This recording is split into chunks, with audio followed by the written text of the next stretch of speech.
बांकी कचेरी पड़िया परिसर में चली बांकी महोत्सव। बांकी महोत्सव तृतीय संध्यार विधायक देवरंजन त्रिपाठी अध्यक्षतार अनुष्ठित होता। मुख्य अतिथि भाव में संवादर अध्यक्ष तथा पूर्वतन सांसद सौम्यरंजन पट्टनायक योगदान कर बांकी महोत्सव एक गणपर्व परिणत होती, किंतु राजनीतिक घृणा कले आंभे चलीपर ना कहते।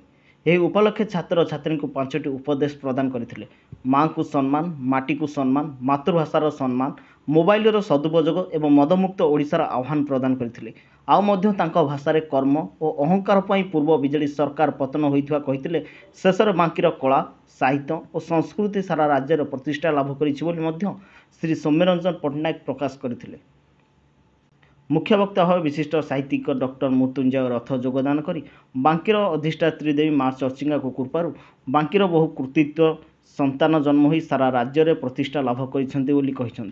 प्रतिष्ठाता सभापति तथा पूर्वतन विधायक प्रभात कुमार त्रिपाठी योगदान करी बांकी महोत्सव 2000 मसीहा ठारू आरंभ होई आज तार रौप्य जयंती पालन होउछि बोली कहवा सहित महोत्सव इतिहास संपर्क आलोकपात करथिले।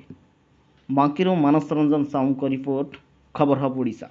फाउंडर मेंबर्स बांकी महोत्सव 2000 मसीह पहली रज दिन बांकी महोत्सव प्रथम सभा